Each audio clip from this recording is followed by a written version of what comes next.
Salutations, everybody. It is Matty here today with episode 197 of the H.A.M Radio Podcast. And it's me, Karak with ACG. All right, here we go. We got a week of Assassin's Creed, Sekiro discussions, Persona on the Switch, Rage 2 cheat codes, Borderlands Game of the Year discussion, and maybe a little Outer Worlds if time permits that. But anyway, welcome to the H.A.M Radio Podcast. We hope you all enjoy your time. If you enjoy this show at all throughout your duration, you're like, you know what? I want to help these kind folks out. They seem like nice guys. We are nice guys, first of all. But second of all, you can go down below, and there are links to both mine and Karak's Patreon. If you join mine, you'll get early access to this podcast. It comes out on Fridays for early access. It comes out for free. If you choose to opt out, that's totally fine. You can listen on Sundays at 2 p.m. Eastern Standard Time.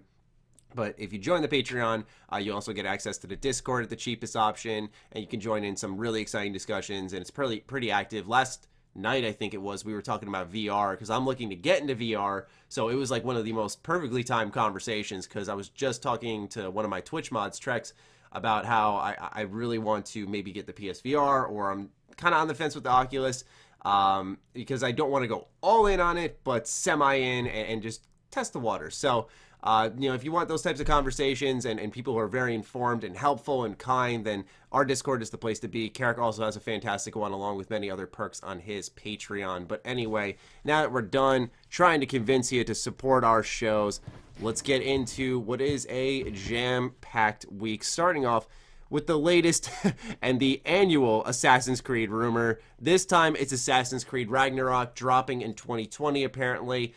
This information comes from PCGamesN.com.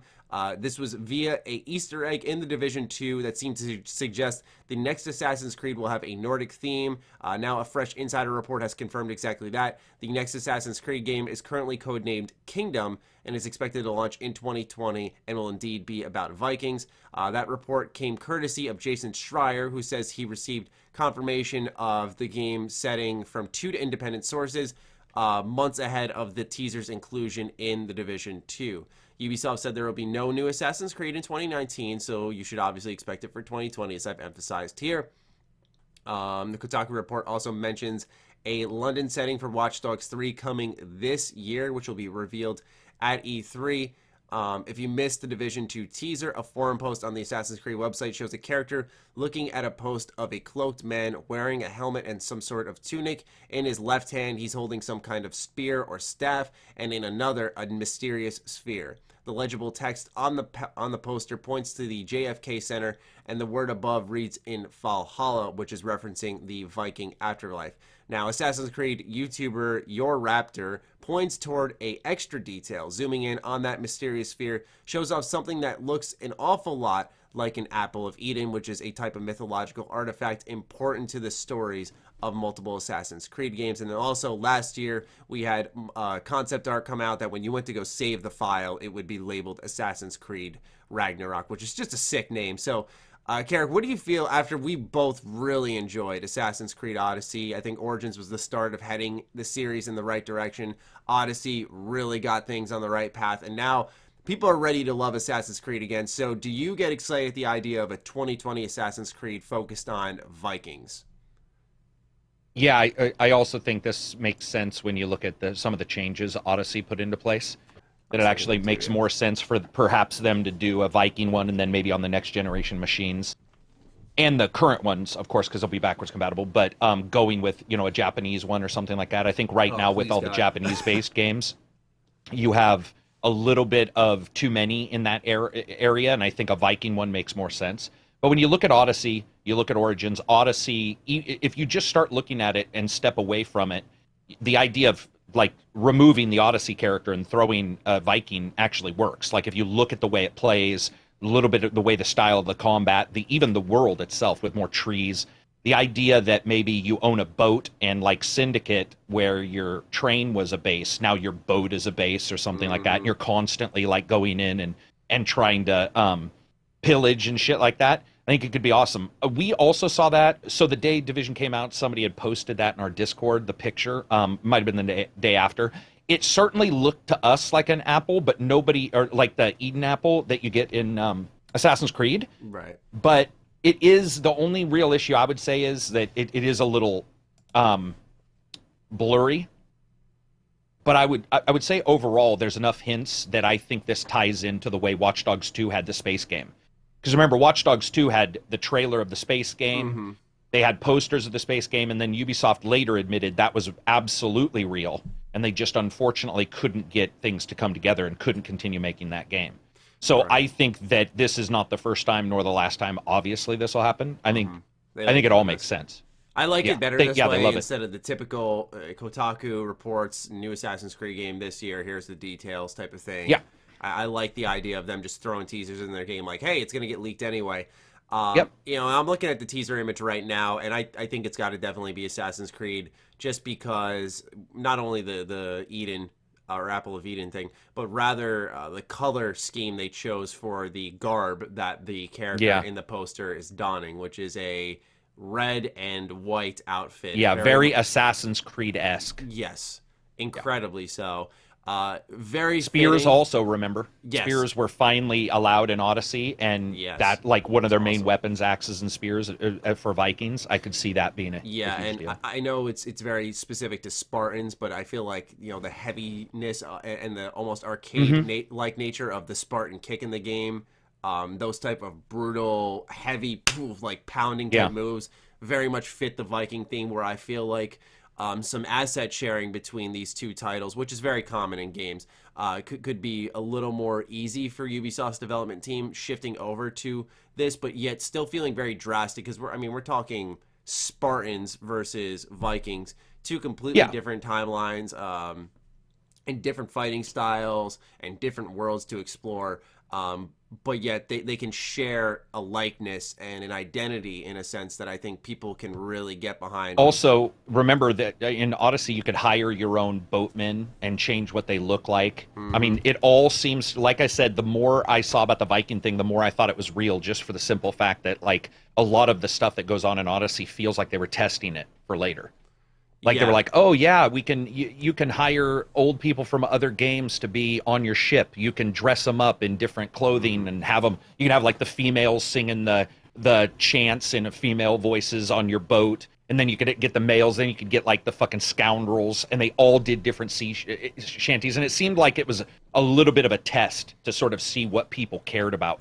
Like, will you care about a team on your boat? Because if you do, then here's a game where your base is your boat, which could be really awesome. A time period that's very untouched. You know, I think of two games. There's only 3 or 4 games I know of. I think of the Banner Saga that has Viking-styled characters, and then Vikings Battle for Asgard, which came out on the PS3 as like a launch title. And I actually really liked that game. Xbox PS3 was awesome. Also, one of the few games where when you beat it, you thought you beat it, and there was an entire other island. Yep. You beat it, and you're like, I'm done, and it's like, oh no, this is just Island 1. You still have the second island, and you're like, oh my god! That was a great game, man. I'm glad someone else gets that. I don't think I know anyone else who's played it. Yeah, for back then, that was a fantastic game. If you're in the mood for a good Viking adventure, that's one. But those are the only two that come to my mind where I feel like having a major AAA game set in a Viking world could make for something special and start up a new trend, right? Like you were just hinting at the idea of it's very common to see these Japanese-focused games as of lately, and now it's become a trend, and it's a lot more accessible for folks, and I think maybe Ubisoft could be starting something up here where I'd like to see more Viking-styled games. I think it's a unexplored setting, but despite the popularity of Japanese-themed games, God, does Assassin's Creed need to go to Japan? Feudal Japan. They need to do it. Like, it's such a good fucking fit. I don't know why they haven't done it yet. It blows my mind. But maybe they just feel like, I mean, it depends on how fanciful you want to make it. But if they don't want to make it fanciful and they want to make it realistic, maybe they're just waiting until their technology catches up, which is why I was saying there might be 2 Assassin's Creed games, like usual, being built. And the first one we'll see as Vikings, and the second one we'll see as a Japanese one once they have, like, the next step up in graphics like technology. The Unity Rogue situation? Yeah, where you look at it and you go, we want to do huge forests and all this crazy shit, but we don't want it to be Assassin's Creed 3, which looked like shit. So it's like, what do we do? And then maybe they just looked at it and are like, you know what? We already know some games that are, Japanese-inspired are coming out. Let's hold off on that one and do the Viking one. I also feel like might just be luck on their side with the Viking one, because Odyssey really does feel like they were planning on a Viking game. Like It when you does. play Odyssey, there is something about it where when you realize there might be a Viking game, you're like, oh, I get it. Like it There's just something with the way the combat animations are, Yeah. and the focus on the boat. Yeah, because that just there's multiple slides things. perfectly into a Yep. Viking game. Yep. It really fits well. But I personally think Aztec, we talked about this in our podcast, Aztecs would be an amazing, unexplored, like Apocalyptica Assassin's Creed. That'd be Like cool. that would be a completely unexplored world. Vikings is unexplored. Japanese is sadly explored, but you know what else isn't? Except for the Dynasty Warriors games is China.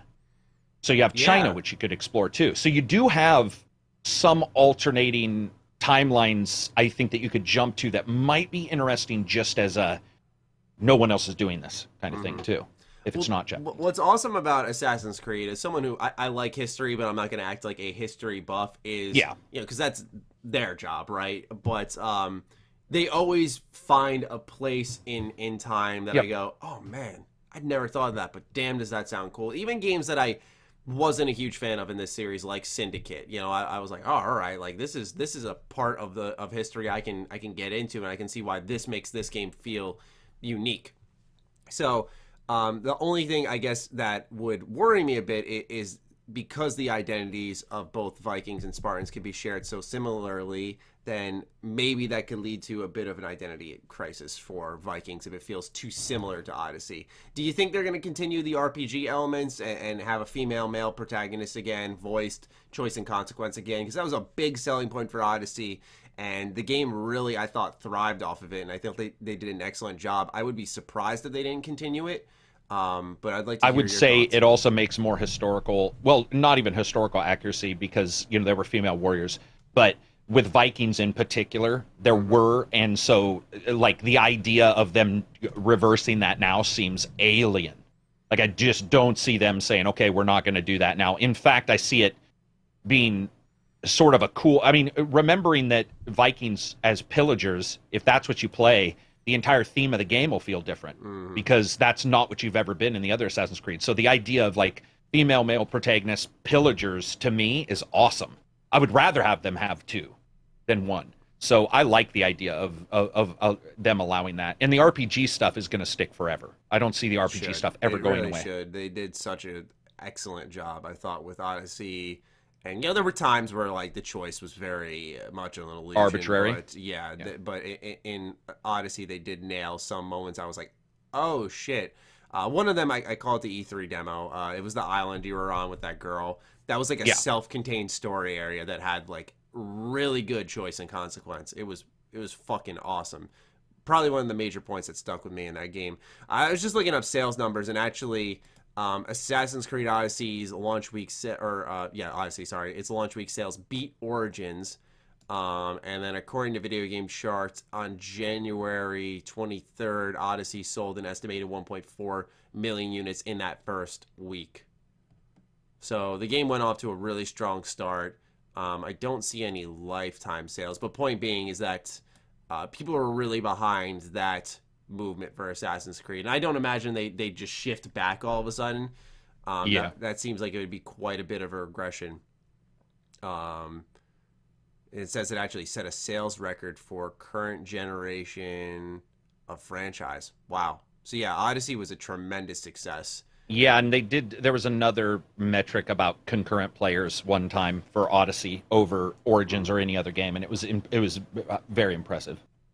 Yeah, so good for Ubisoft. I think that's a success well deserved, and I'm glad to see more is on the way, and that they, even though it was an immense success, they continue to take their time with it, which is what I think let this series truly bounce back. I do apologize for those who are listening and hear me clicking around, but it lets us get access to some additional information that we'd be trying to pull out of our asses otherwise.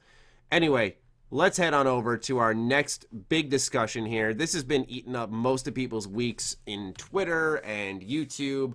A huge discussion was going on since the launch of Sekiro about difficulty. And pretty much we don't have news to go off of with that like we normally do with our topics, but we just merely want to discuss, okay, here are our thoughts on Sekiro and difficulty modes. So... pretty much for those who have not caught up with what's been happening, obviously, as a FromSoft game, Sekiro Shadows Die Twice is incredibly difficult. I've played a few hours of it, and I'll explain afterwards why I stopped playing it. Karak, I know you beat and reviewed it. So we have two different perspectives on that. But like I said, a lot of people want to be able to access this game, and now a discussion has happened where people are talking about should FromSoft games include a difficulty meter of some kind, whether you're moving easy, hard, normal, or a slider, or tweaking AI, controls, all that stuff. So we're going to get into that today, and a lot of this has been perpetuated by disabilities too. People with disabilities who want to access these games but can't because there is not a difficulty slider. So Karak, let's hear your thoughts first. We talked about this a little bit off the microphone. What do you genuinely feel about Sekiro, its difficulty, and games that are, I'd say, designed to be quite difficult, having a lack of a difficulty slider, and people's arguments about accessibility for those games? Where do you generally stand on the spectrum for this? We'll start off with that. So I stand that I like options. That's the number one thing. So I think the more options, the better. I'm certainly not going to tell a developer they can't adjust their game and what they want or create a game. Demanding it afterwards, that's a little weird because you've already stated, hey, this is what it's going to be. It's not going to have this. It's not going to have that. And with all other games, this kind of stuff comes up, and most of the time it's overlooked. I think with Sekiro, this comes up. It makes sense, but it also depends on how you're arguing the point. I argue it from the basis of the language itself. Accessibility, I talked about this with you prior to the podcast, meaning to gain access to. There isn't really a setting that would stop somebody from gaining access to the game. So is it accessible now? Yes, because the buttons that you would press to get you into the game, they're there. Color blindness settings, those kind of things are sort of what people normally associate like accessibility with, where difficulty is not the same thing as accessibility. Now, this is something that like even some of the Twitch streamers who are differently able in all different ways, have all kinds of different things, have all actually sort of stated, which is odd to me because I did an investigation on this myself as well, and they were like, no, it's not the same thing. Accessibility is not the same thing as difficulty. So I don't know who's saying it is, like if it's people who have a family member who are, and they see their difficulty, right? Or if it is a person who is. I see some people say that they have a disability and they're finding it difficult. The biggest problem I have with this is that a lot of people forget that difficulty, a slider, will never go so low that anybody can gain access. So when two people who are differently abled for different reasons discuss difficulty, they are also discussing different levels of difficulty. So, for example, do you have a YouTube mode where you press A and the game starts and plays for you? Because some people are differently abled enough and have enough issues that they can't play a game. So how far down do you go on the scale?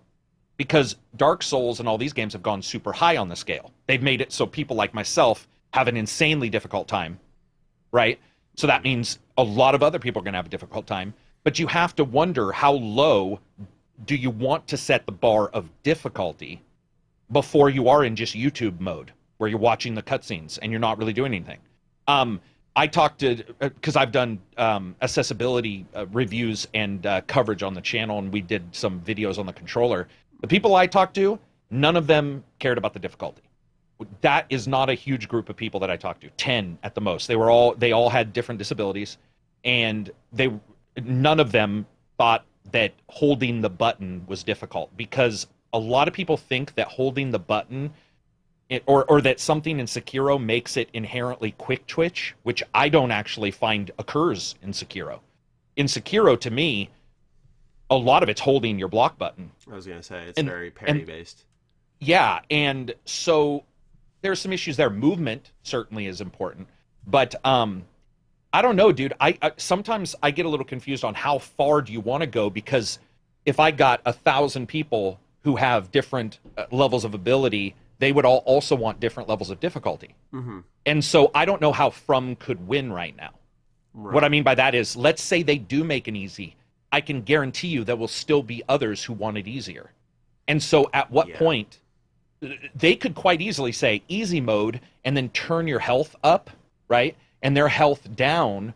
But if your particular disability affects something that really doesn't help you, then you're fucked, right? Like color blindness, when that's missing, that's accessibility, like especially if like an icon is there and you can't see it.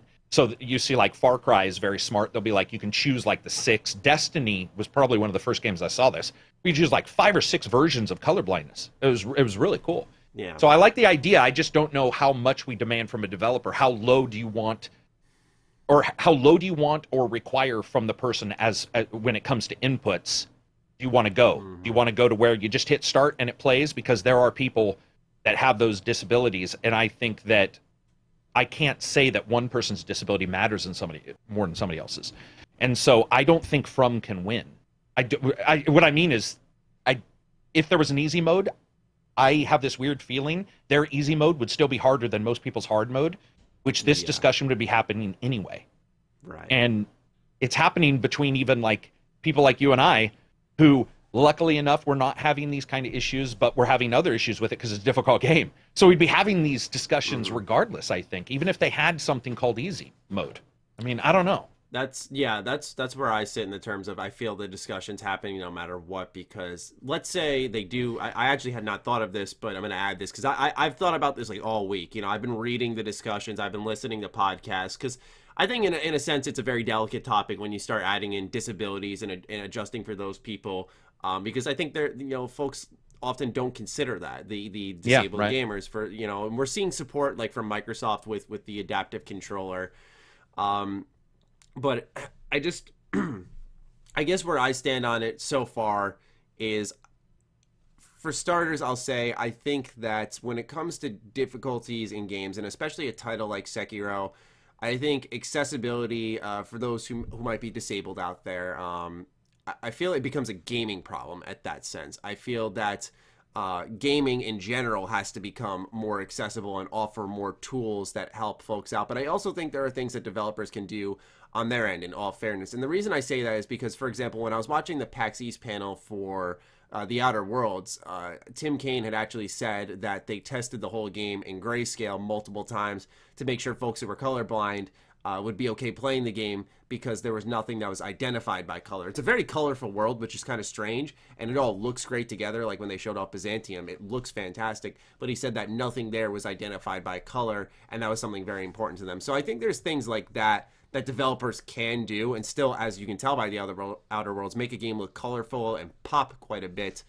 But when it comes to actual difficulty, I think there comes a point, and it's a very old saying, very, very old, from like the beginning of time, that you can't please everybody. And so there is a fine line, a balance that should be struck. And I think everybody in this argument, what makes it so tough is everyone makes good points. I think disabled gamers make great points. I think the people speaking for the developers, talking about, hey, there's a vision here, I think they make great points. I think the people who are trying to find a balance of difficulty, where they're like, maybe add an easy mode, maybe add a hard mode too, so that the get-gooders out there can play on hard, and the people who maybe aren't as good can play on easy, and everyone can feel that equal level of satisfaction. I think every argument in it makes sense, which inherently makes it a very difficult discussion to tackle, because there's not really one right side where you can factually line things up, especially when it's very opinion driven and also experience based. Like Karak said, there are all different types of disabilities, so we don't know if someone suffering from muscle spasms would struggle as much as someone with color blindness. These are all different disabilities, and people struggle with them for different reasons, especially in a game like this. So I sit on the side of the fence of, if you're starting the game, let's say they're at the table at FromSoft, they're concepting this game, this type of accessibility option, difficulty changes, probably should be there from the get-go, because then it's a part of the design. I feel like when it gets slapped on, that's where it becomes frustrating. Not that it shouldn't be in there. I want folks to hear me loud and clear on that, because let's say we have easy mode DLC for Sekiro. Let's just say this is something that happens, which sounds kind of crazy to say, but let's say it actually does happen. It's a free update, and they decide, let's lower the health count, or let's make it really easy to take down these bosses, like 4 hits and they're done. Let's make them attack way less frequently.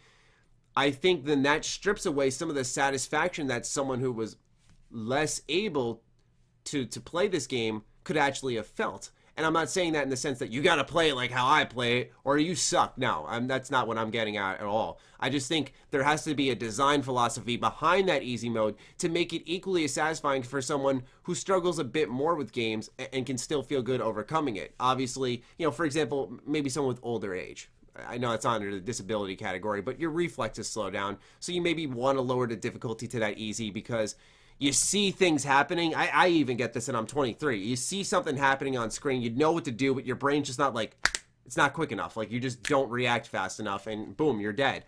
And some people, as you get older, you struggle with that more and more. And would it be nice to have an easier difficulty that maybe same attacks, but it toned down the frequency of them. It toned down the aggression of the AI. I think stuff like that gets baked into the game from the start that, has a direction can really help FromSoft in this situation where I think, there is a way to make a game from FromSoft that does have these options. I just think it has to be there from the start. I think now slapping it in afterwards, it'll be a knee-jerk reaction. It'll be half-assed, and I think that what we'll get is more disappointed people. And I don't think that gamers on the disabled side or gamers who maybe aren't as skilled deserve that. I think they deserved, as much thought and effort put into the difficulty as those who currently play Sekiro in its current form. I get why everyone wants to play, but I also do understand the other artistic argument because, for example, with a movie, you can always sit down and throw in a disc. You can watch a movie.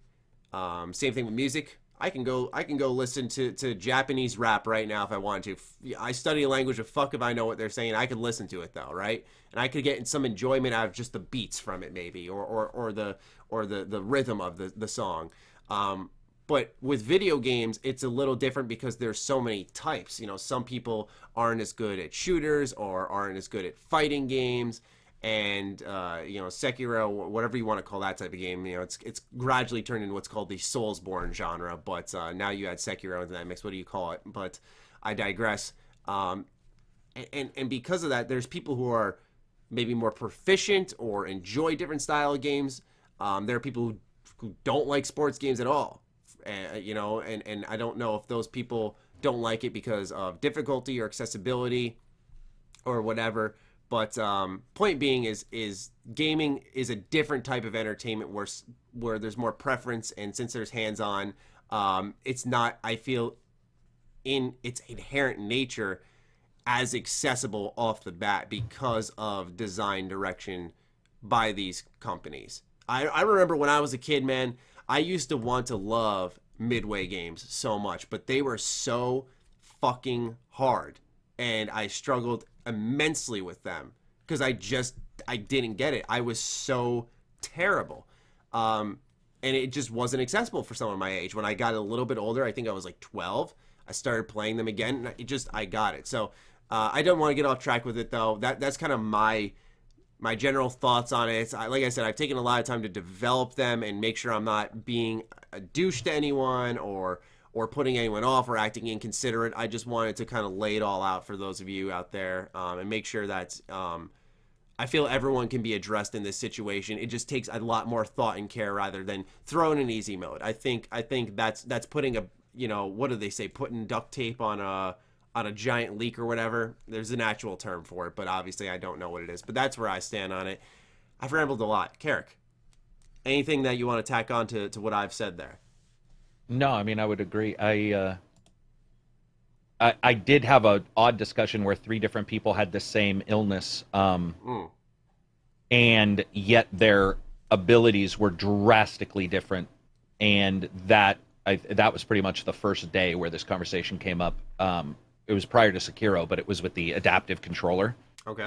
And they were like, the reason why the adaptive controller at the back has like 10 inputs is because that's quite literally how many some of these people need. It depends on what issues you may have, whether it be a reaction, missing some limb. It could be anything. Military, a lot of ex-military are the people who I deal with. And when I'm talking to them, it's crazy because they all may be in the category of whatever, if they have an illness. If they have an injury, they might be in the same category, but they have completely different skill levels in that category. Just like if I was 23, if I was your age, we would both be the same age, but in no way, shape, or form would we both be the same maturity, the same skill, the same, right? Because you have the variability there. So what was coming up in all these discussions was what would please one person absolutely in no way, shape, or form was going to please somebody else, even though they were in the exact same, listing. Because we had a couple people who right hand dominant lost their right hand, unfortunately. Right hand dominant lost their left hand. Right hand dominant lost some fingers. Left hand dominant lost some fingers. And then right hand dominant, something else I can't remember. Nerve damage, I think. Okay. And then left hand was fine, but they were ambidextrous. So we were trying to figure out, like, what do we do? Like, because we were going to do a stream where we were like, let's all get together and play these games. We're trying to figure out what do we all need so that everybody can play a game, whatever game we choose. And even in that small select group of people, there was a massive difference between all of them. And what all of them would have, if we were in this discussion, what all of them would consider an easy mode. They would all, I bet you $1 million, no matter what we had chosen as an easy mode, one of them would have an issue with it. And not an issue aggressively, because they're not those kind of people. Right. But an issue of, like, it wouldn't help them. That particular fix would not have helped them. I think that's the big thing with developers is that there's... How low do you go? In the skill base, how low do you push it so that everybody can access it?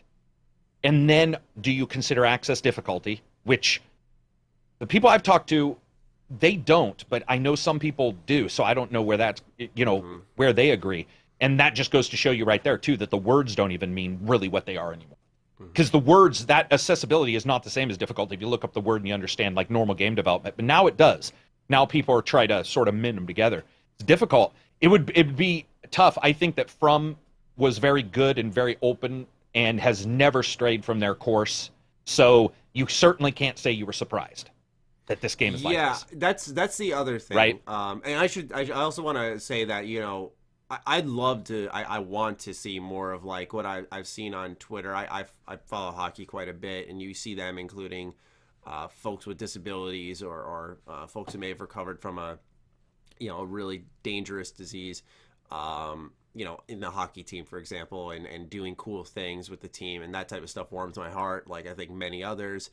I also, we saw a video when Apex was, like, really hot. It still is hot, but I'm saying, like, it was really at the top, and there was a military vet who had won, and he was playing with his foot or something like that. And you want to see that type of shit in like these types of games, because it's cool, it's awesome, it makes you feel good, and I'm sure the developers we must have done something right with our game to make him be able to do that control wise.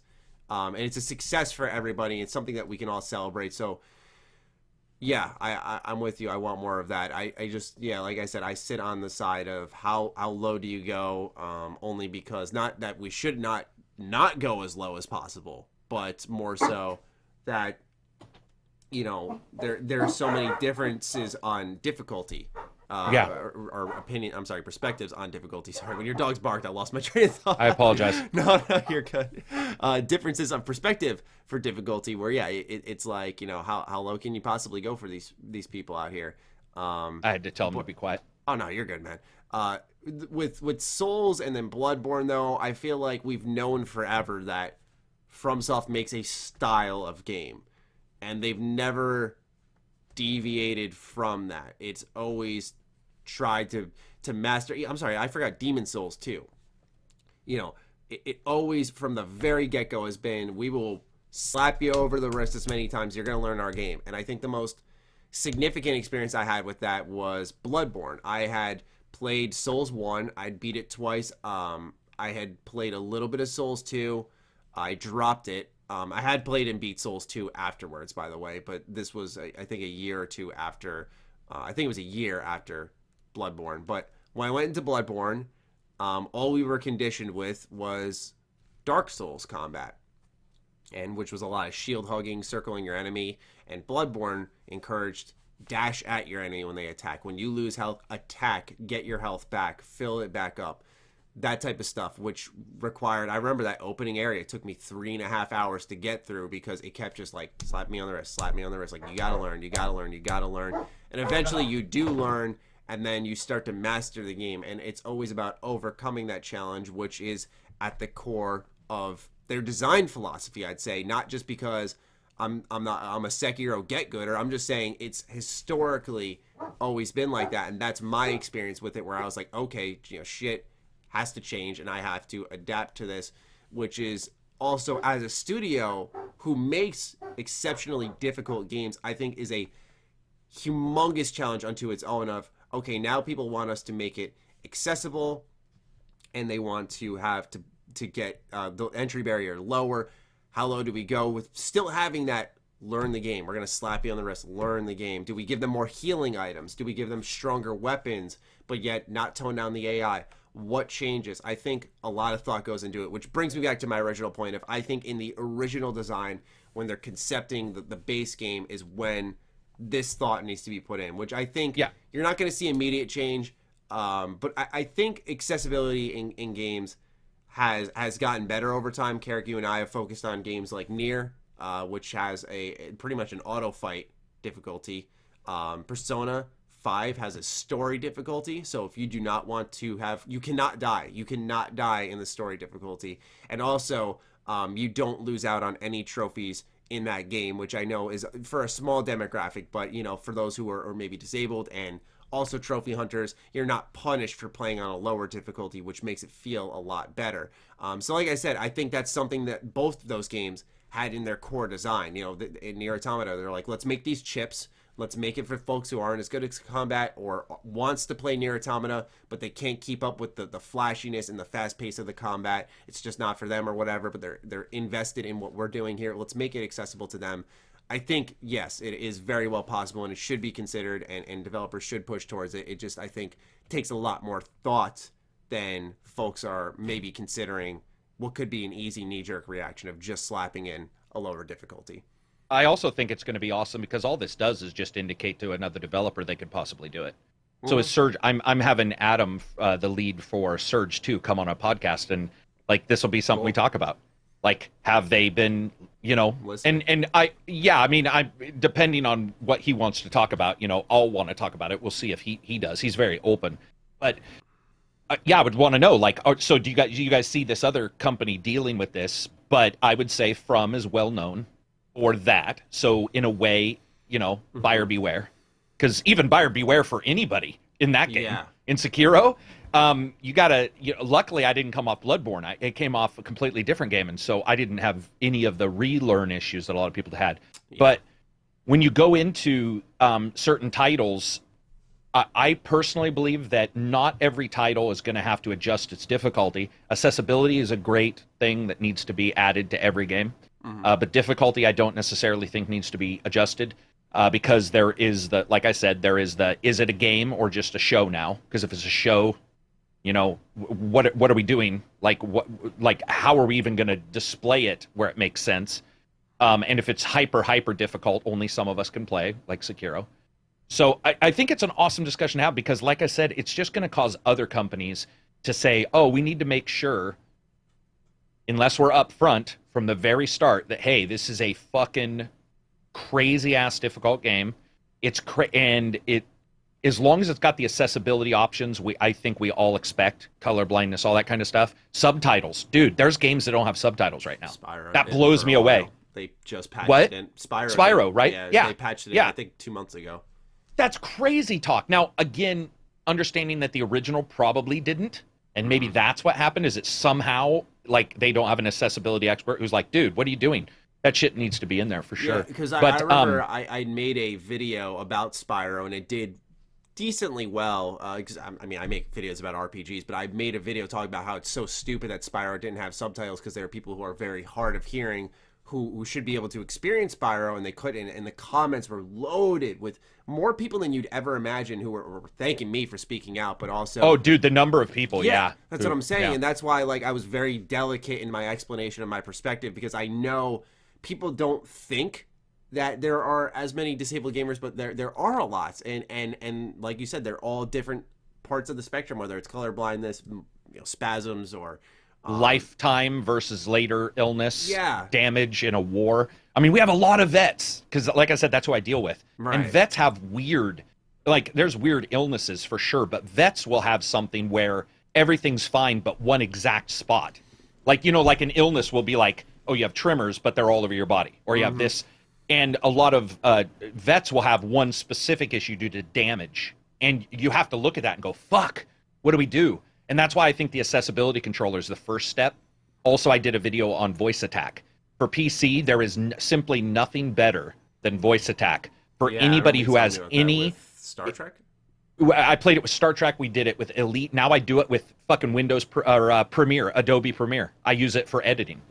Because you can tell any program to do whatever you want. So I'll be in Adobe Premiere and I'll cut and it switches the tool. I don't need to worry about shortcuts. I'm just like, cut here, paste here, and it just does. And that can be used with any program.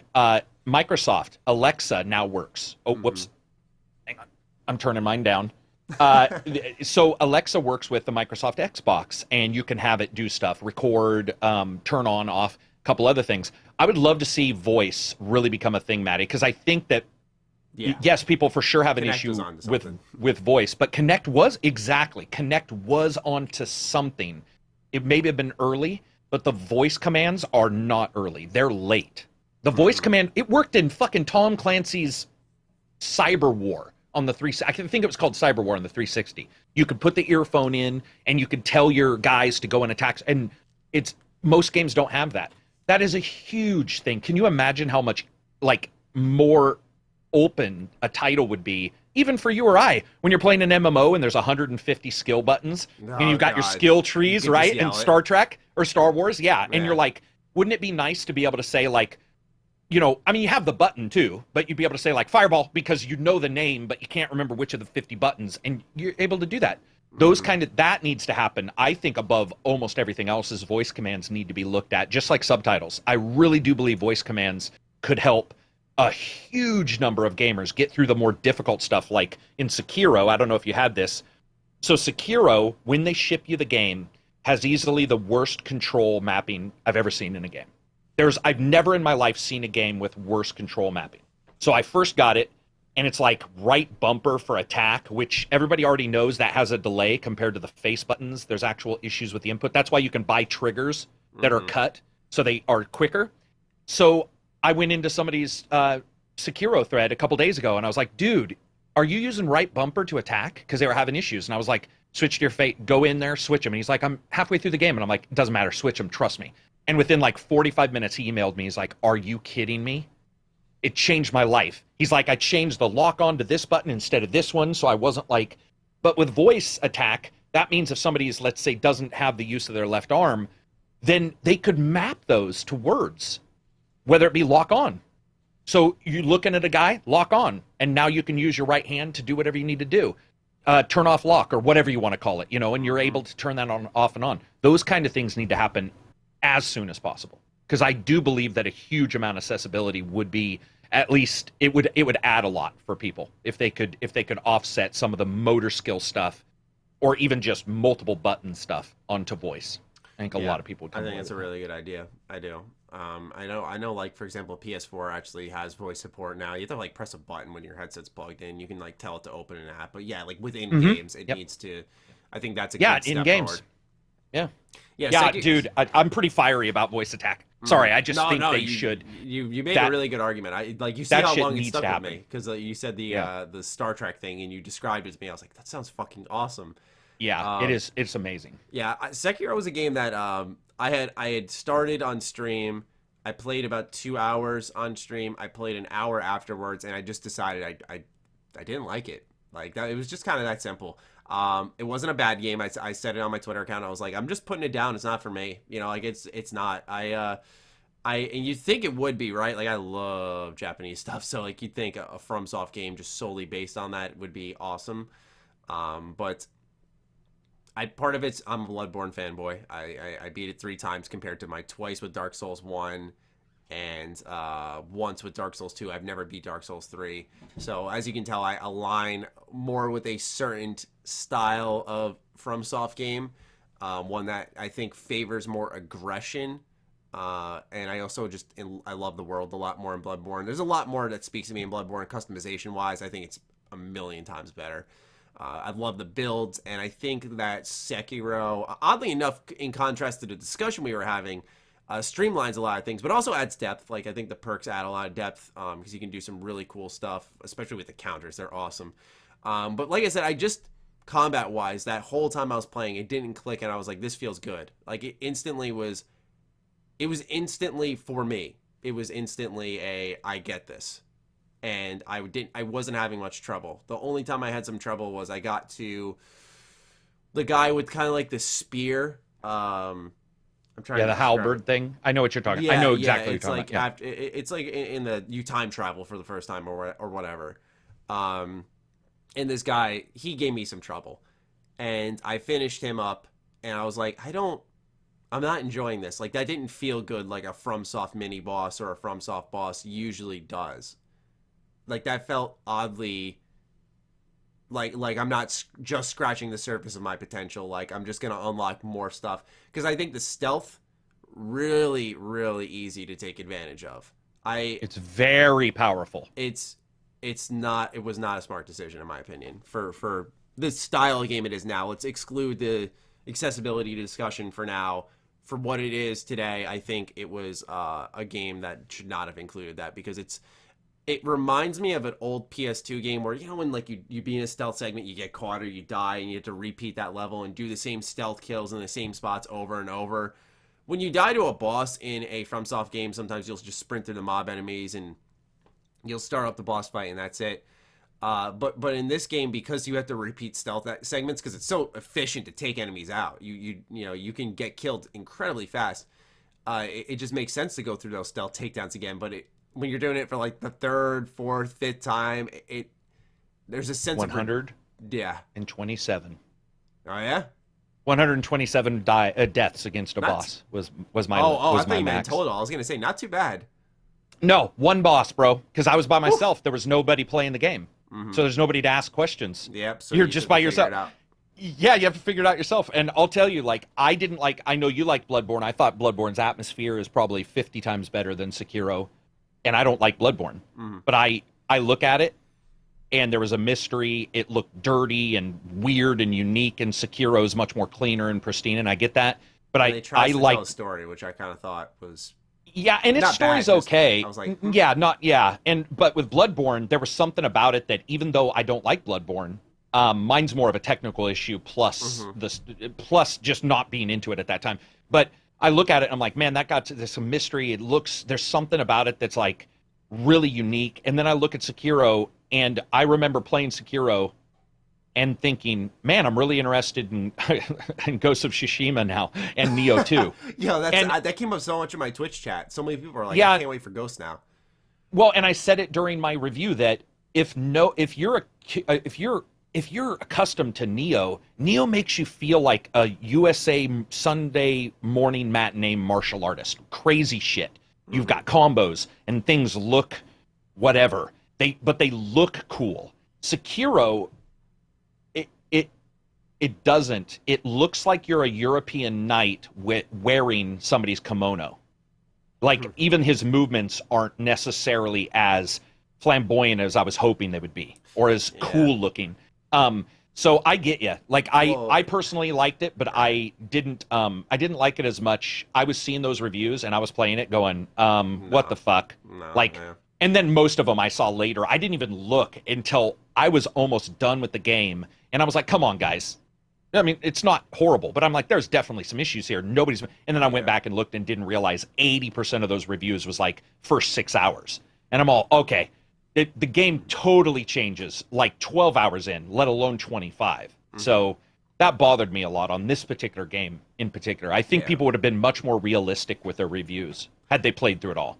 Because I will go back to it one day. Like I said, it's just when I played it, I'm like, I'm clearly not feeling this. And that's one of like my challenges for this year was, as a reviewer, I want to get my opinions in on everything, and I try to. Yeah, but sometimes it's not. Sometimes I'm just like, you know what? Like, this it's not clicking with me. I wouldn't be giving this a fair review right now, but my first impressions weren't strong in the sense of what I felt. I know some people will say it only gets deeper from here, and I know it does. I know it gets better, but I also know that what I played was just very easy. Like, I died twice up until that point, and then I got to that boss. I died another couple more times, and I was like, all right. And the only other time I did die was I fucked up the grapple hook, which is also another really busted way to hide from hordes of enemies, because you just zip up to a building or a cliff and you're just crouched and you wait, and then they just go back to their whatever they're doing, and you stealth take them down. And you can just keep popping in and out. Does it feel better to, go ahead and parry everyone and take them down that way? Absolutely, but it's just so open for exploitation, and especially in a very difficult focused game, or a difficulty focused game, you kind of want to exploit those means as much as possible. But yeah, it was not clicking with me, and I felt like I knew what I needed to do. Plus, it had one of those things that I had an issue with in Final Fantasy 15, which is in 15 you'll hold circle, you'll keep attacking, and then when someone's going to attack you, it like comes up in the middle of the screen. It's like square to parry, and so you just hold circle, you see square, boom, hold circle, square, boom, and you just keep doing that. And in Sekiro, it's obviously not like that. But what happens is you have those symbols come up above your head. Yeah. Like one means dodge, one means you jump because he's sweeping.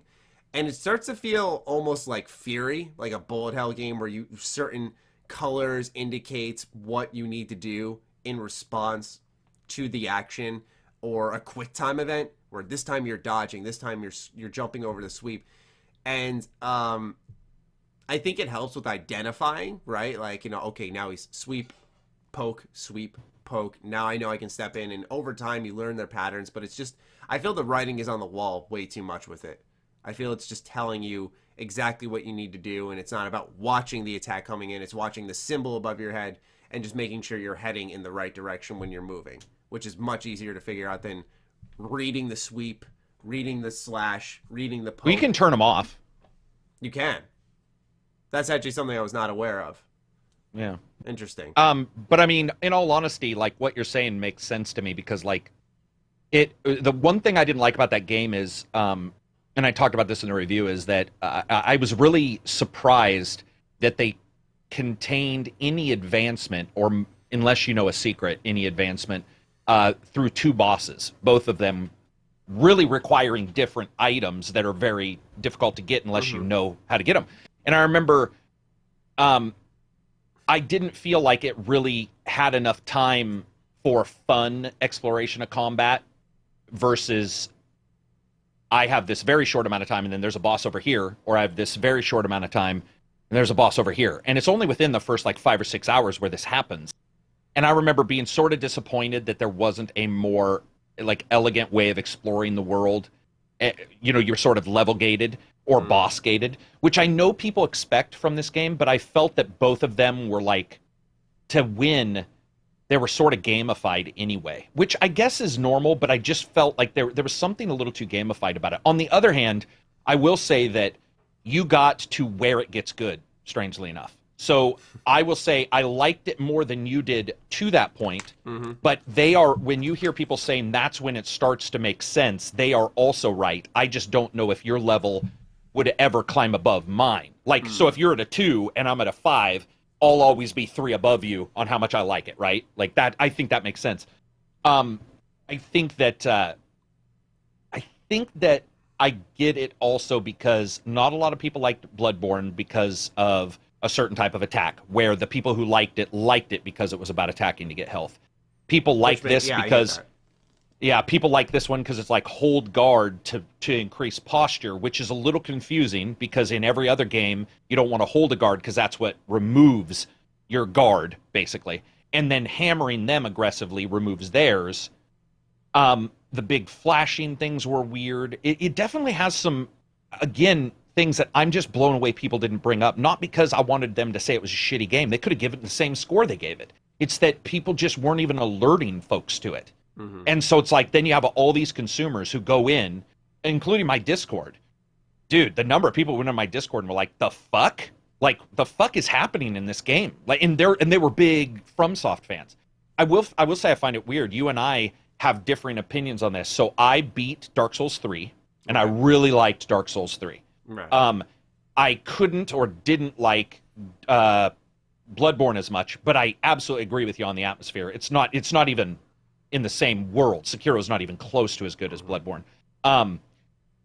but I like Sekiro more than you. It's sort of interesting because I wasn't a big fan of Dark Souls 1 or 2. Okay. I don't think 2 is good. I think 2 is like the worst of them all. I think most people do, right? If I remember right, I think 2 is considered, easily. You know. It's not like a bad game, but it's just, it's the most annoying and something dull about it. That's the interesting part about FromSoft games. Yeah, that, for sure. Not to interrupt you, but like with No, Sekiro, you were talking about, like, it's kind of hard to put your finger on certain things that are just off. And it's the same thing with Dark Souls 2 a little bit, but I think Sekiro is more widely regarded as a great game, which is good. But yeah, it is good, but it's also, it doesn't stop somebody from pointing out that it's got, dude.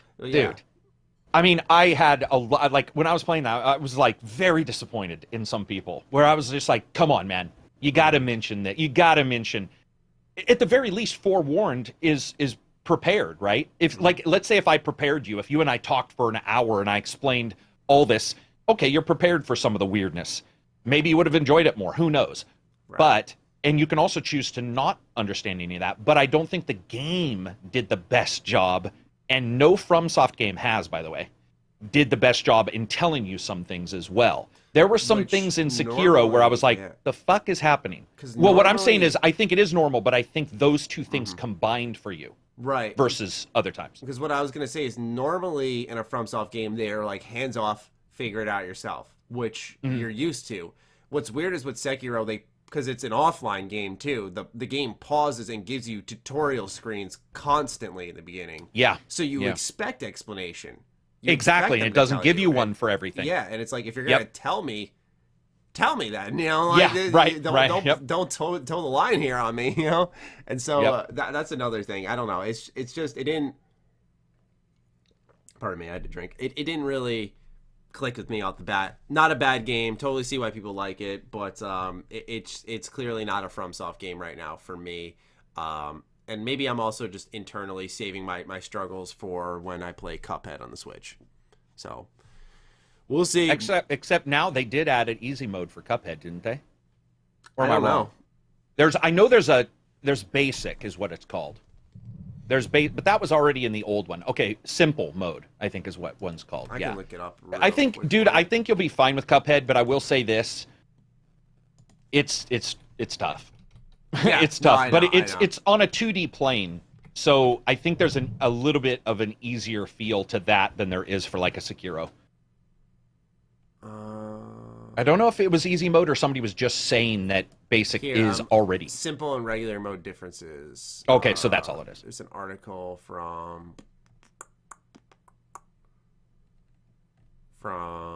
heavy.com. Okay, so I'll just read it real quick.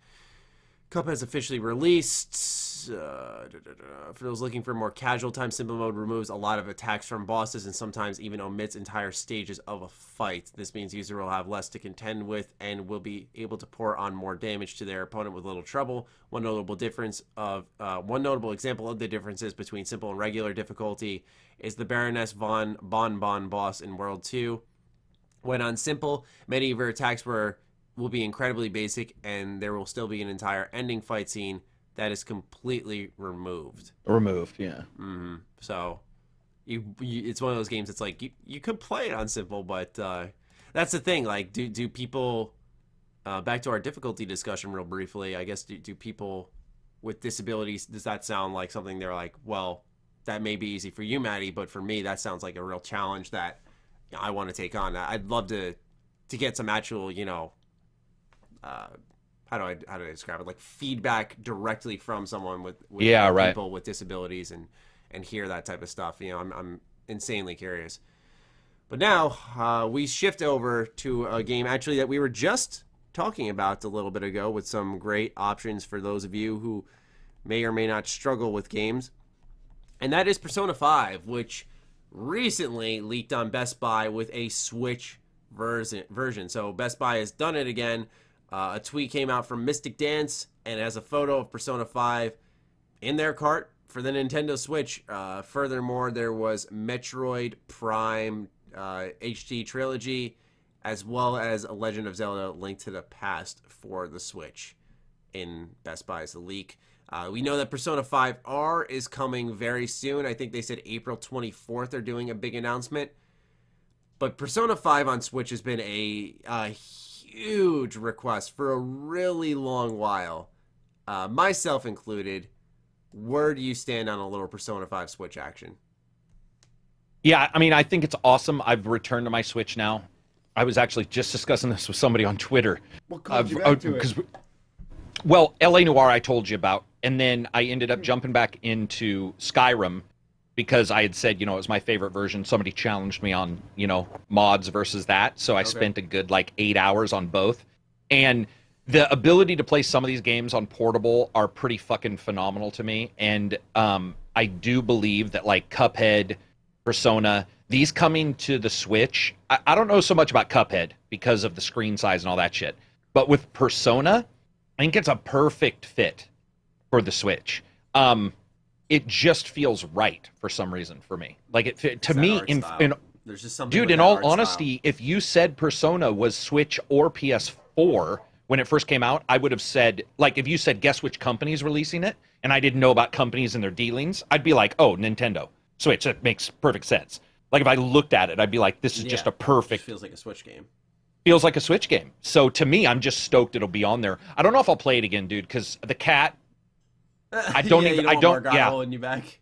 I don't honestly know if my mental state can handle any more of that. And I mean that. I legit have fucking issues with that game design itself. So I don't know if I'll return, but I think that it's awesome for anybody who hasn't played it or wants to enjoy it again on the go. It's fucking great. Yeah, I mean, my girlfriend is fucking stoked because she comes over to my house and, we play games together a lot, but the first game I got her to play, this is when we first started dating a year ago, I got her to try BioShock 1 because I'm sitting here fucking BioShock 1's the shit, and she plays it. She's like, this is really hardcore, and I'm not really clicking with it, which I appreciate her honesty. So I told her about Persona 5. She's like, that sounds cool, and she played for 4 hours straight and fell in love with it. Now, we see each other once or twice a week, so not every time she's grinding out Persona on my PS4, and she's like, this game needs to come to the Switch or something, and this was before, because this past Christmas I had bought her a Switch, but she was like, this needs to come to a console. I need to get a PS4 for this or something. And in my head the whole time I'm like, I got Christmas planned for you. Yeah, right. But when she got her Switch, she's like, oh my god, are they gonna put Persona 5 on it? And around that time there were rumors, and I was just like, yeah, I mean, apparently. So it's not confirmed though. She's like, oh my god, I can't wait. And so I sent her the link, and she's like, holy shit. So people like her, lots out there who want to play Persona 5. It's a pretty big deal that it's leaving PS4 exclusivity to come to the Switch. I think that's tremendous. I mean, it's also on PS3, but it is a PlayStation exclusive. So for it to leave that exclusivity window and come to the Switch, I think indicates that maybe Atlas bought out of a deal perhaps and sees a lot of opportunity for that second life surge that a lot of games get on the Switch.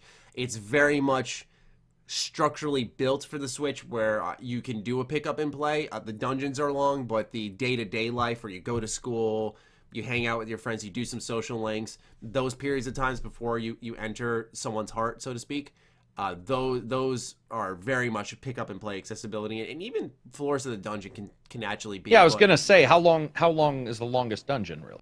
I mean, it's not gonna kill your battery.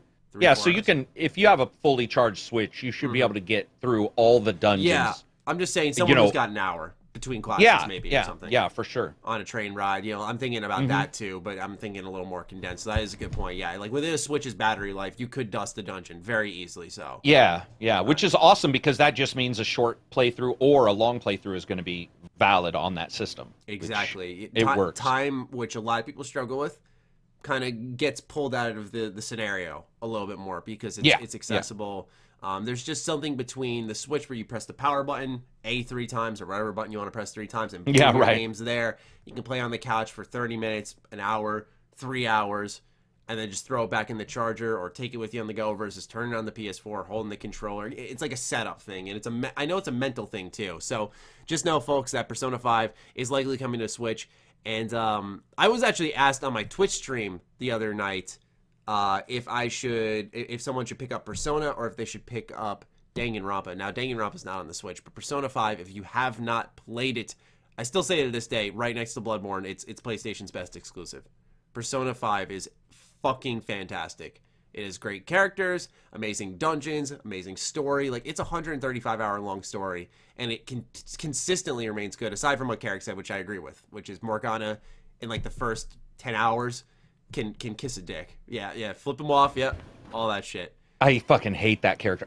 Yeah, and it's funny because I'm not into that kind of game for the most part. I've definitely sort of grown a little bit more accustomed to him, but Persona 5 is really, really fucking, it's just goofy enough that, like, if you want to tease it, you can tease it. It's just in-depth enough that if you like that kind of thing, you'll like it. I think that like, the level of balance they have for somebody like myself who usually goes like, what the fuck? And instead I'm like, what the fuck? But in a good way. Right. Where you're like, what the fuck? But you don't put it down. You're like, I can hump this teacher who's dressed up as a maid. Like, what's happening? You don't know if you can. And that's what causes you to go, okay, I want to see, like, what the fuck is happening here? And then all of a sudden you go into a dungeon and you're fighting.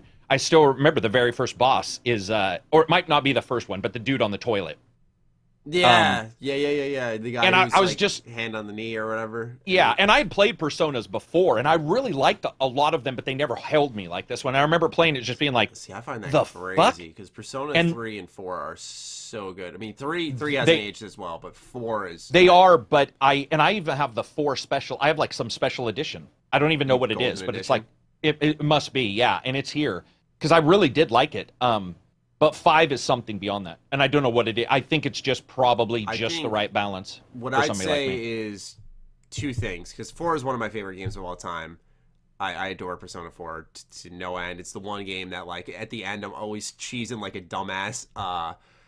But I think it's because Persona 5 starts fast, which 4 and 3 both take a real long time to they're get pretty going. sedate. Like, I think 4 is about a 5-hour startup, which was common for JRPGs, especially back then.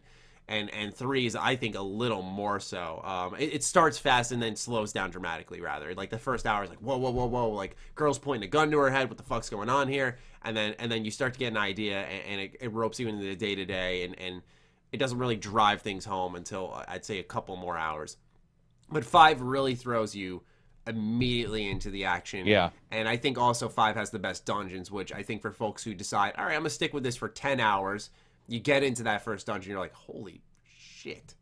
Yeah. You know, I think that's what it is, more so than anything. I think there's just more, everything's way better developed. I think they did a fantastic job with Persona 5.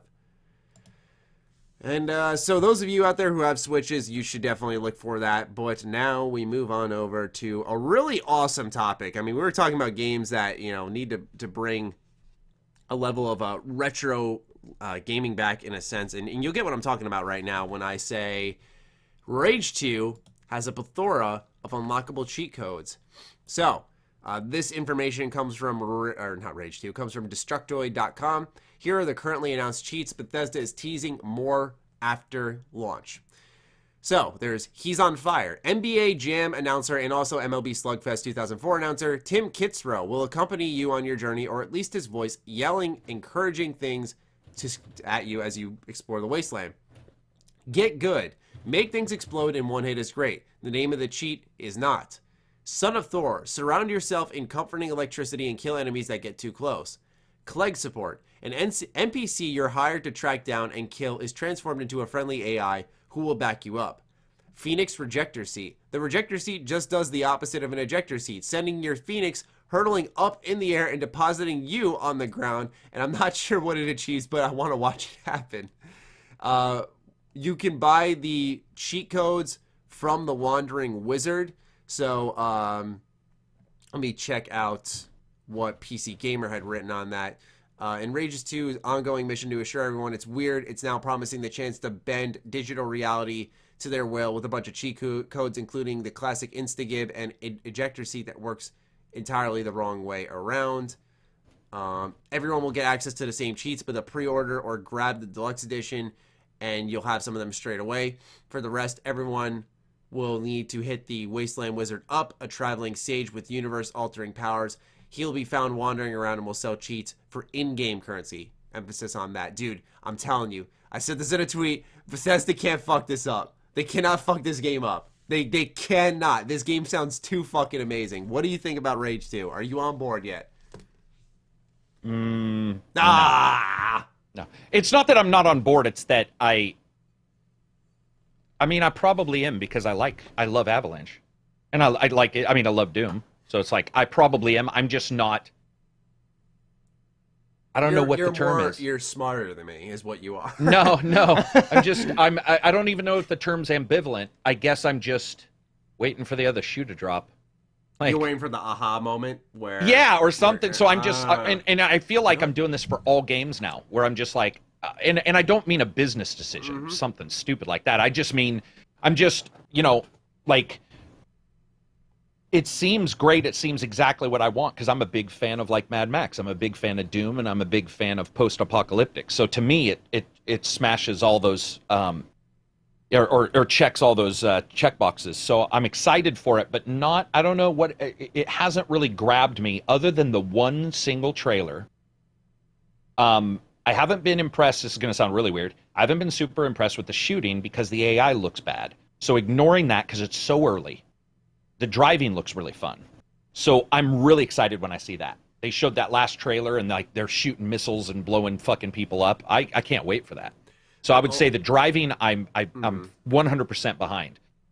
The one thing, because you were talking about waiting for the shoe to drop, and it reminded me, I very rarely do get inside tips, but I actually did get one that I'm not able to fully firm up, but I still think it'd be interesting to share. It's not about the game, but around the collector's edition and the quality of it, and someone who works with a very big retailer actually had told me that pretty much the quality of this collector's edition was so bad that they had canceled their order of them from the distributor because Bethesda was like, we don't think it's a good quality of product. So, especially because of what they've dealt with.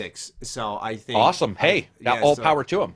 I think Bethesda might be aware and working behind the scenes, which is why we're seeing what I just read. Let me bring up the PC Gamer article here again, where they say if you buy the deluxe edition or pre-order, you get it. There's no mention of anything about the collector's edition here.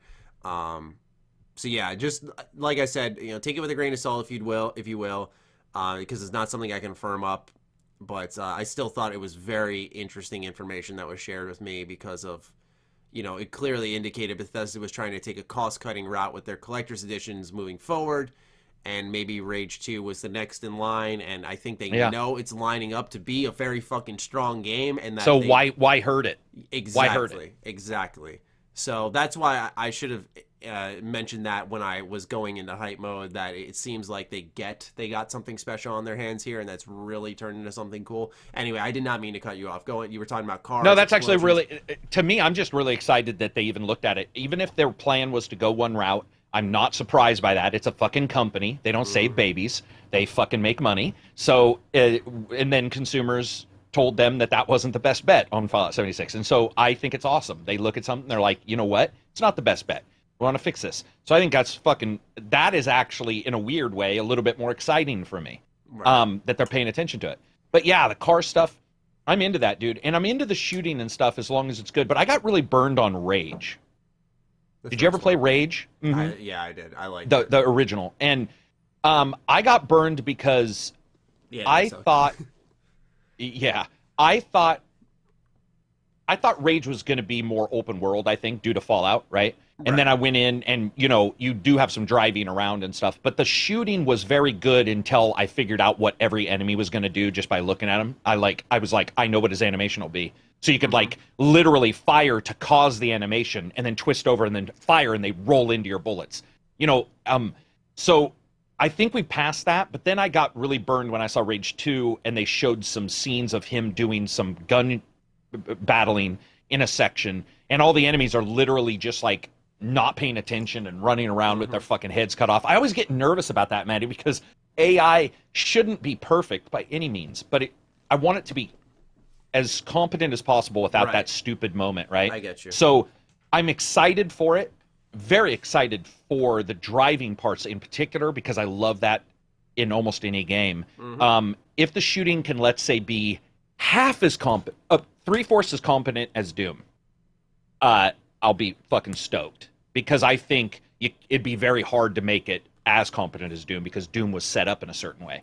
So if it's three-fourths as competent as Doom in the shooting, and 3/4 is good to me, because I know you didn't like Mad Max as much as me, then I would be, that would be like game of the year material for me, because I like those two games that much. I know it sounds crazy to say about a Bethesda game nowadays, but it really is looking like it's shaping up to be game of the year material, and maybe I'm a little biased. I hope so. I've played it twice. I played it at E3, and then I played it at QuakeCon. It was the same demo both times, and both times I had a fucking blast. Like, it was so satisfying to play.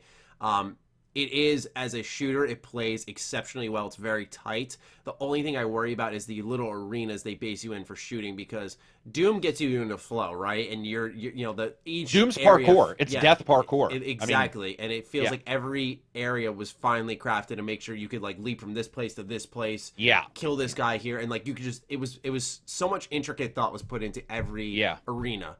Where I saw a little bit less of that in Rage 2, because your dash wouldn't go just far enough, or oh, I see. It felt like your momentum was a little stagnant. Like you'd get 3 kills and you'd have to just be a normal guy and sprint for like 5 seconds. Okay, now I'll kill a couple more guys. You move faster than most FPSs, but for all the power and epic shit they put on display, it definitely it felt a little underwhelming in that sense. But the trailers, which obviously are designed to sell us on the game, so we'll take that with a grain of salt, seem to indicate that they took that feedback and have actually increased a lot of the movement, like movement speed. The air dashes seem to gain a little more distance. The power seemed to be a little more explosive. You take out more enemies with ease, that type of stuff, which is really important because the game plays well. And there was a part in the level where things did tighten up, so I wasn't sprinting big stretches to continue a gunfight, and it felt incredible at that point. It felt very good to play. So Rage 2 is shaping up, in my opinion, to be excellent. What do you think about the return of cheat codes, though? Like, is this something you've wanted, or are you kind of like someone who's like, I was kind of indifferent to it? Yeah, I'm different. I think it's awesome if you like want to use them. I don't know when you can use them, or does it corrupt your save game? You know, all the weird little questions that always pop up, or can you not save, or I want to look at those to verify if they're that useful. But it just all depends, because to me, cheat codes are totally fine. I have no problem with anybody using them, and I would certainly use them if they were funny. One of the things I don't like is, and I'm spacing on the name, Matty, for some fucking reason, but there's a very popular game where if you use cheat codes, it like disables your saves from that point on. Oh. It's not Dying Light, but there's some game where it's like you go down, you go into this thing, and then it's like it pops up, and you have like multiple cheat codes. Anyway, long story short, I want that stuff to flow. So if I want to use them, I want them to. I have no problem with them tracking and putting a big fucking letter on the screen to say I'm doing it. That kind of stuff's fine. I just hope that it won't impede your progress or something like that. Marvel Ultimate Alliance 2 disables it. Marvel does. Red Dead Redemption 2? Yes, Red Dead. Thank you. That's the game. That's the game I'm talking about.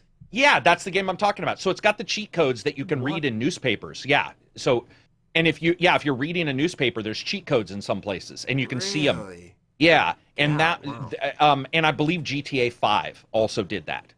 Wow. GTA 5 had cheat codes. So, as long as they figure a way around that, like maybe you can't save, but it doesn't destroy your save game, or doesn't but I mean, even then, like, what if if they're cheat codes, what if somebody needs them? Then you get into the weird discussion of like, what if somebody's at a boss and they want to use infinite health because they want to get through the boss, but you're no longer allowing them to save. So then they just basically have to put on that cheat code at all times so that they can beat the game, but then it's not the same feeling. Like, I just want to know how they're instigated, how they're put in the game. I love the idea. I have no problem with them being in there. I hope they're intelligently done. Yeah, I feel like what they'll do is the standard trophies and achievements unlocking are disabled from this point forward.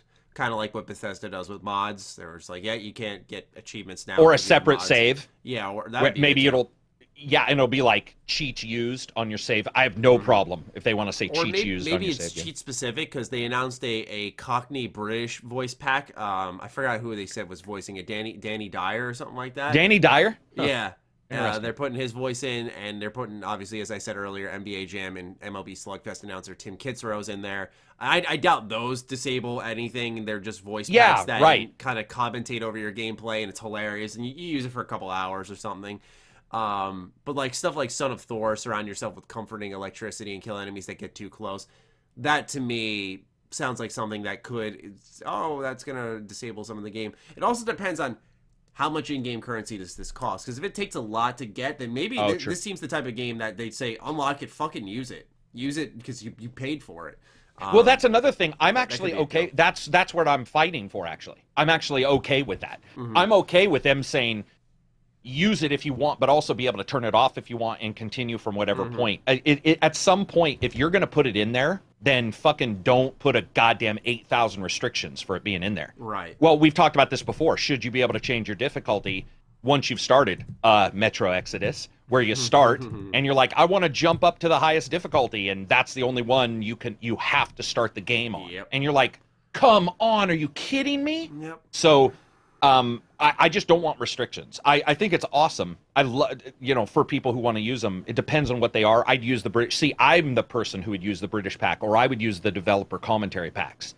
Like, I would play the entire game with one of those playing. And I would certainly hope it didn't affect my save game. So yeah, it's cool. It just depends on what they are, and how Bethesda allows us to use them. Because I'm stoked. Like I said, I played it, so I know I have a little more bias towards the game, but I think it is shaping up to be fantastic. And what I played was fun, and what they're adding looks fun. It just looks like a really fun game. And you guys, have been pretty right on about the other games you played, haven't you? I'm trying to remember. You played a couple games. We did Evil Within. And I think, didn't we play early Evil Within? I played that first demo with the boxes and the chick with the I played the bodies. Evil Within too early. Yeah, I made an impressions video. And then there was the other one you guys played, Wolfenstein. Remember? Yeah. Yeah. So, and I think all the times that you guys have played, you haven't really been overly nice or overly unfair to a game. So it's like, it makes sense. I was positive about. And then negative in the review? I enjoyed. No, and Wolfenstein 2 I was very positive about in my review. I enjoyed that one quite a bit. Oh, okay. Even after watching some of like people's rants and I was fine stories about it. I was still like, I get their perspective. I never thought that deeply on the first Wolfenstein, which people like deeply appreciated. And so, Wolfenstein 2 was fine in my book, but I get why people didn't like it. But the Evil Within 2 was the one I like walked away, both impressions-wise and after the review, and I was like, nope. No, I was just saying that I don't think you're biased, because most of the time I've talked to you when you have done an early game, it's matched up with what, like, you haven't been like, this game's fucking awesome, and then in the review you're like, terrible game, which is what I see a lot of times and is a sore point right now for me with previews.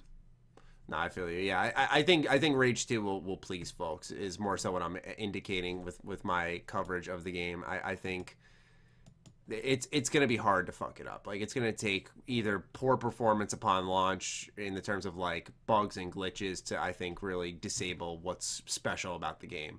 Yeah, I don't, provide you're going in not expecting like an incredible narrative. I don't think that's going to be there either, but I also don't think that people are expecting it, hopefully. Mm-hmm. But I like the idea of like an AI companion joining you in a cheat code. That's like cool. That's the type of stuff usually you see, like big head mode and whatnot, but AI companion, that's a cool addition. Anyway, Rage 2 add-in cheat codes, bringing us back to the PS2 era, the N64, maybe even the NES, if you will. But now we move on to another topic, which is Borderlands Game of the Year Edition. I'm currently working on my review for it. Karak, how much have you played of the Borderlands Game of the Year Edition? About 7 minutes, man. 7 minutes. I'm ready to give my full review, Matty. Perfect. 7 minutes, baby. I'm just joking. No, I literally I downloaded the original, didn't get the DLC so I could see the original before the HD pack. Right. And verified that there was a big difference in graphics and in that one scene, literally the starting, and then I haven't got a chance to play it anymore. So okay. I definitely will this weekend. I'm sure I'm reviewing a couple games, but I'm sure I'll stick 2 hours to it. Yeah, it's not a super long game because they added the golden chest in Firestone, so you can get really good weapons immediately off the bat. So some of the progressions accelerated, which I think actually improves the game in a way that A little less grindy. Yeah, exactly. Yeah. You fly through quests and then you end up over leveling. Like the final boss took us literally 10 seconds, and that's not an exaggeration. Like it was super fast. We my friend Trex and I had beat the game just last night on stream, and I thought it was actually one of the better remasters. There's some glitches here and there, like the audio would stop working. I never had this issue, but Trex had an issue with the mini map, sometimes like flickering on and off. Oh, interesting. Okay. Yeah. There are some bugs tucked in there, but I think the quality of life enhancements make it a lot more acceptable. It's not like a prettier, dumbed down version of the original. It's like, here's the original game, and it's got the mini map. It's got, like I said, the chest in Firestone or New Haven.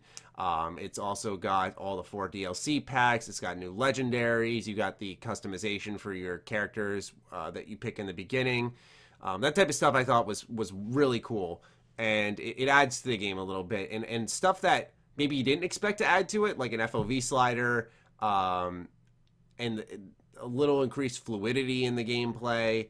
It goes a really long way with a title that felt very weighted and heavy in its original form that I was playing just like 3 or 4 days ago for gameplay for a video. So I think they did a wonderful job with it. For those who are looking for my review, just keep that in mind.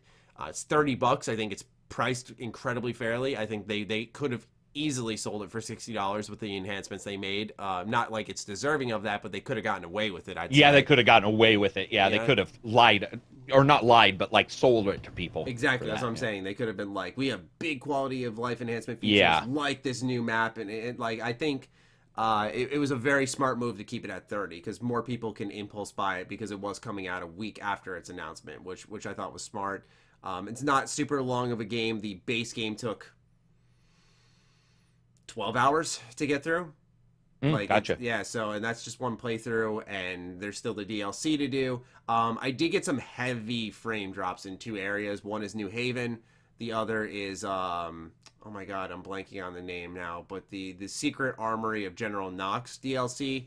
The hub area for that, oh my god, like just my performance tagged like 20 FPS, like 15 FPS, like really, really bad in both those locations. Would tweak the settings to the lowest, would turn specific things off. Just something happens in those locations that makes it really hard to play and gives me a headache. But that's like my major gripe with it. It's strange. That makes me a little nervous. So I've talked to about 10 people, about 8 patrons, and then 2 people in our podcast, and they all said exactly what you said. I'm glad it's not me. I thought my rig was just like struggling because I was streaming, and then I was like rendering videos. And it was PC, it was Xbox, and it was PS4. Oh, wow. The one thing all of them were complaining about, every single one, was that the frame rate was variable, and especially on PC, Reg, he has the same PC as I do. Okay. He was getting anywhere from 120 frames down to about 55. That is a massive variation. Mm-hmm. And that usually means some optimization hasn't happened in some spots, which sounds like those spots are where you noticed it. So if you don't have as powerful a system as his, if you're getting like 80, then you're going to drop, lower to 40 or 30. Right. So it makes absolute sense. It's a little nerve-wracking for me because you're like, quite literally the 14th maybe or 15th person now who's backed up those exact problems. Also, the PC version, no HDR. I don't think the console had like really good HDR or something. I heard someone asked me about it on Twitch. I think it's okay, but it at least has it. The PC doesn't even have it. It doesn't work. It's broken. Strange. The PC is actually missing a couple normal expectations. Dual monitor support, I think, is what Reg said, or did he say ultra wide? One of the two. But I think overall that's cool. $30. Hey, it's got a couple FPS issues. Okay, that sucks for sure. They should fix those. But I think you would agree. They at least all said that it does look much better, and that Absolutely. the HD textures. Reg and Silver, who are on the podcast, were saying that if you took a current game now and cell shaded it, that's pretty much what this looked like. As in, it didn't look like an old game. Like those textures increased its. That's the beauty of this type of art style, is that it's very flexible, and updating it can make a game look current very easily. It's not like very cool. Current in some areas. Like the only thing that really showed its age was the lack of audio in the terms of like, and you can see they learn from that because in the DLC choices or what? No, I'm saying like dialogue over the Echo Net. Like in 2, like there's someone always screaming in your ear, and I mean that in a good way, a way of praise. But in 1, the base game, like you pick up the Tannis audio logs every now and then. You'll hear her story. You'll hear Claptrap tell you there's new missions on the bounty board, and occasionally for the main story, you'll get contacted over the Echo. But like as you progress into the DLC, you see them start to adapt to a style of storytelling where they use the Echo more, and there's more dialogue. That's the only time I felt the game really showed its age, where I was like, oh, it's just really shooting and looting here, and some seeds planted of the lore, and it's actually cool to re-experience. Because like when the game, I don't want to say wraps up, but you see a camera in the sky and it says like or it's a satellite and it says Hyperion on the side, which is a big core of Borderlands 2, and to see those seeds planted and you really don't think twice about it, and then you go back to Borderlands 1 after 2 and you see that, you're like, oh shit, oh, that's pretty cool that they thought that far ahead. You can see a lot of forethought with the series. Like there's a lot of really cool things that happened in Borderlands 1 that you realized they had set for 2 and the pre-sequel to be explored. Not that the lore is perfect. There's a lore error I can easily call out, but I feel like I'd be nitpicky at that point. You called it out on your Twitch chat last night. Yeah, I did. I was watching. Yeah. I was watching when I heard you bitching about something about lore, and then at a little bit later you dropped a one-liner, which then tied back to the joke about lore. You said, or if they're a blah blah blah or something like that, and I was like, what's he fucking doing? And I was like, oh, I think he's teasing the lore right now. Now I should explain. There was a point in Borderlands 2 where, or Borderlands the pre-sequel presents Handsome Jack as he was always a nice guy no matter what. Even when he worked at Hyperion, he was a nice guy, and then something happens in the pre-sequel which makes him a douchebag, pretty much. But then Borderlands 2, you find an audio log outside of Firestone where Jack's just being a fucking asshole while he's working at Hyperion, before he's even, like, risen up. And so you get those conflicting things. And then I think it's because the pre-sequel is just messy in general. Like, they have this one mission objective where they tell you to... they tell you to start up the engine or destroy the engine of this ship to piss someone off, and they're like, oh, you didn't have to do that. And then they use it a second later to say, now that you've destroyed the engine, now take it out this way to go to your next objective. It's like, so I did have to do it. It's just like, it's like very forgetful storytelling, that like clearly lack of direction, lack of communication between writers. But yeah, that was my little gripe with the writing that you've successfully extracted from me now. But otherwise, fantastic remaster. I think it's one of the better ones. Do you have, because we were trying to have this discussion and we got some good suggestions in the chat, but I want to hear what you think. What would be for you a great remaster that you've played in the past that maybe adds features? No one is going to know you may know only because of the games that you like. You may know this title, but there is a title for the original Xbox and for the PC. It's 13 years old now, called Jason and the Argonauts. Oh, and it's basically a BioWare style. Yeah, go ahead. I'm saying I think I've heard of that. I thought you were gonna. Yeah, sorry. So it's basically Obsidian Protocol, or not Obsidian Protocol. What was that game called? Alpha Protocol. Yeah. It's like got those kind of choices. It's got like KOTOR 2 choices, but you're one of the Argonauts, and you put them together to go and do shit. And it's one of those games where you're fighting, and then you're a king, and you're passing down laws, and then the very next second, like, you get to choose which god to pray to when you see a dead body in the water, and depending on which one you pray to, it changes the game. And it's one of those things where it's one of those games where I feel it was a little ahead of its time, and it was also a little bit lost, but it is absolutely a blast. I think. Are you trying to look for it? I am looking it up. I've got Steam up. I think it's called... I'm just looking it up on my phone because I wanted to play through the speakers, and I'm going to just sift through some IGN. I'm trying to even remember what it's called. Is that what it's called? Jason and Rise of the Argonauts. Rise of the Argonauts, yeah. So, and what I'd like to see in a remake, if they ever did it, was fix the fighting, because it could be a little basic isn't the term. It didn't have a lot of like impact compared to the current games. And I would like to see them do that. But I like those kind of games. I liked Alpha Protocol for that. I actually liked parts of Dragon Age Inquisition when you pass down laws. That was and you probably the best part rule. of the game. Yeah, I love that. I don't know why. I think it's because it feels like, well, I told you about this with We the Revolution. When I'm doing one thing and I think the game is based on one thing, and suddenly they throw in a mini game or some kind of alternative gameplay style, it very much attracts me. And We the Revolution does it, where you're constantly trying to perform or figure out who's guilty, and then suddenly there's a board game with spies. This does it where it's a fighting game, very close to like a Dragon Age kind, more janky, maybe Dragon Age, and then suddenly you're a king, and then suddenly you're like passing down laws, all that kind of stuff. I like those kind of things. So I would love to see that be remade. I don't think it ever will, because it didn't. I think it got an HD, or maybe it didn't. I just bought it a while ago on Steam. I don't think it'll ever get a remake because it's just not big enough. But that would be the one for me. Someone actually said in the comments, Rise of the Argonauts is the closest thing to a Greek mythology Mass Effect I've ever seen. It is. I mean, dude, it's legit like that. And it starts right away. Like, you get to choose which god to follow, which unlocks certain skills. And then when you're like later on in the game, and it's one of those games that didn't just start and finish that, where it was like, you know how some games will be like, look at all these cool things, and then they never come up again. Right. That game is like, oh, you chose this god, and then later you'll be fighting a bad guy, and it'll be like, if you're a follower of a god that he follows, he might say different things or do different things than if you're a follower of another god. Gotcha. And to me, that was just enough to make me bite.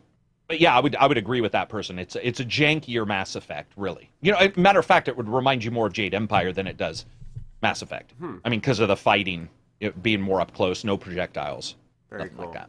That would be mine. Very cool. In particular, is there one nowadays that you do? Oh, a remaster that I like? Yeah. Because here's the thing, is there's remasters that just bring the game up to natural quality, but I think the best remasters are the ones that add a little bit to the game. And I think Borderlands Game of the Year Edition is one of the very few titles that actually does that. And I was like trying to think what other remasters do that, and I don't think many ever have. I'm sure somebody in the chat is going to be like, or in the comments, I'll have 10 examples. I don't have many examples of adding huge amounts. I will say, think of any either. I can the think of newest Zodiac Age for Final Fantasy 12 added the thing that lets you fast forward the game, so combat can be a little more quicker. Oh, it can be a little quicker. Redid the job system, and even though I didn't like that game, I thought that type of stuff was good for players like me. Rogue, because I like Rogue so much, and then Liberation just got remade, and Liberation was a Vita game, but it was one of the better Assassin's Creed games, and now that's in the new remaster that came out 2 days ago or whatever. Ubisoft is definitely a company that doesn't add a lot of quality of life. In fact, I think a lot of times they don't do a lot. In this last one, they took some steps to improve that, but I don't think many add. I'm trying to think. I don't think there's even a single one I know of.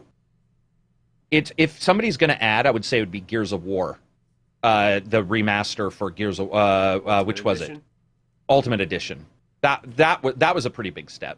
What did that even do? I don't remember. It did graphics, but it also did some stuff with multiplayer. It did a bunch of like little things. If I remember right, it brought some of the movement and shit from the later ones that felt stodgy in that first, that kind of stuff. Where it sort of slickens things up a little bit, and you're like, okay, it would be almost like remastering Mass Effect 1 and saying, okay, the combat for some people is a little janky, so let's make this a little smoother.